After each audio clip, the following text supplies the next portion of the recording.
Hey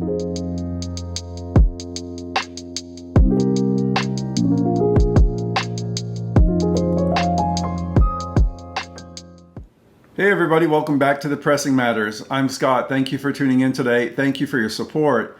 You know, I had a version of this video in the can already. It was one of those 5-minute capsule reviews.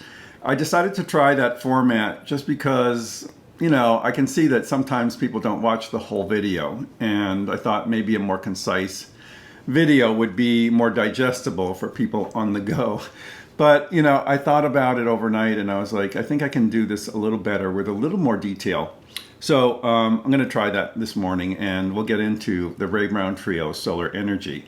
Before I get started, if you're new and haven't already, please consider subscribing. It is the best way to support the channel. It's absolutely free to do. Just hit like, subscribe, and notification. Okay, so this is not the first time this record has appeared on my channel. About the second year into the channel, I started a series called Records to Die For. And it was meant to be my super disc list, my dream list, my divinity list, the supreme recordings, whatever you want to call those lists. Records to Die For, I had a couple of entries in it already before I added this one.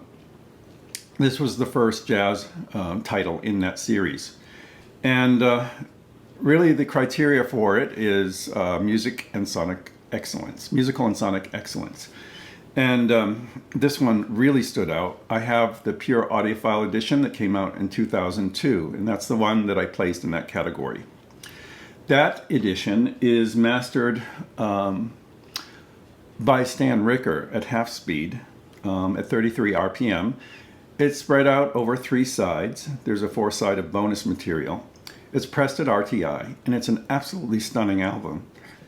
The new edition is cut at 45 RPM by Kevin Gray, pressed at QRP, and housed in a beautiful heavy-duty Stoughton gatefold jacket. It really does look wonderful. I'm going to show you the difference here. This is the pure audiophile. It's wrapped up in a vinyl storage solution sleeve. It has tan borders on the inner sleeve, which is different from the new edition. That is the label. I'm going to show you that in close-up. The new edition has better reproduction on the cover by far. This makes this one look washed out and kind of yellow. This one looks correct. Beautiful. And this is the white interior, which I think is a plus. There are 8 tracks spread across 4 sides, so that's a plus as well. The labels on the new edition replicate the original Concord Jazz label. And I was curious about this because I didn't really think I needed another copy of this, honestly. The reason I got this is not only my knee-jerk reaction to, oh my God, they're releasing another version of this. It was to review it for you, for the channel, because really I was very, very happy with my pure audiophile edition. I didn't think anything could really top it. It is in the Records to Die For list after all.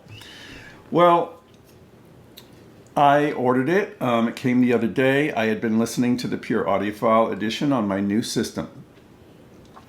So when I first did that review, I had a completely different system. It was restricted in low frequency response. I had a different turntable for one thing. And when I switched to the VPI Scout, I started getting a lot more authority in the lower end. I also had speakers that were restricted in low frequency response. That was the ELAC Debut 2.0. And now I have the System Audio Pandion speakers. Again, I'm getting much more deep bass on this system. And it's a much more balanced sound overall. On the old system, the pure audiophile edition sounded perfect. It still sounds great, don't get me wrong. But the pure audiophile edition has a, I'm going to call it, this is not a really technical word, but I'm going to call it a little plumminess in the bass. It's not an overhang, it's not muddiness. It's just a character of a little bit deeper bass, which gives it a little bit of almost slows it down just a touch. It was more obvious now that I put it on the new system. Otherwise, this record sounds spectacular. It does still sound spectacular. Even the bass, it doesn't bother me whatsoever. But I wondered about how Kevin Gray would approach this new cut. And this is a new cut. There was a previous edition from Analogue Productions that came out in 2012 at 45 RPM, also cut by Kevin Gray at Cohearant. This is a brand new cut from the original master tape. So I was thinking, how is Kevin going to approach this time? Well, what I found was, although the bass is the star of the show here, he's tamed that plumminess just a touch. And as a result, it kind of releases the music, the energy in the music just a bit. And it gives it a little more life and bounce. And I think that is the key here. On a full range system, this record is going to sound perfect, absolutely perfect. The piano and drums sound wonderful too. Gene Harris is the co-star on this album. He's the featured player, and the piano here is recorded extremely well. This is an audiophile demo disc, and when you put this on, you'll see the potential of your system. It's a great way to show off your system. If anyone ever comes over and wants to know what Analogue is all about, this is the record to put on. It will surprise you with its immediacy, its spontaneity, and its rich live sound. It just feels like in the room. And that's a cliche, I know, but it's so true for this album.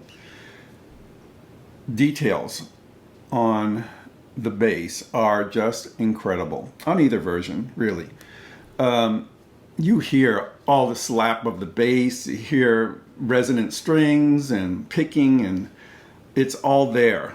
It gives you such a vibrant feeling, a feeling like you are picturing a three-dimensional Ray Brown right in front of you. It's amazing. This is an amazing recording. It's been out of print for over a decade. It's very expensive on the used market. The pure audiophile edition, mastered by Stan Ricker, is very expensive to obtain, $125 starting, and the 45 as well. The previous 45 was $125 and up. So the appearance of a $60 reissue of this album done to this level, this caliber, by Kevin Gray, pressed at 45 at QRP, and the jacket looking better than ever, is an easy recommendation. This record will make your system sing. You'll enjoy the music so much. It's so accessible, yet it's still challenging, and it's a favorite of mine. This is going to replace the pure audiophile in my records to die for list, because I think it offers just a better picture of the music overall. Either one is great. If you already have this one, you may not need to upgrade unless you are a fanatic about this album, but it really is a special release, and I'm so glad that Acoustic Sounds chose this title to release. When I saw it in the advertising, I was like so excited. I had to get one, and I'm so glad I did. I'll treasure both of these, but until next time, I'm Scott for The Pressing Matters. Have a great day.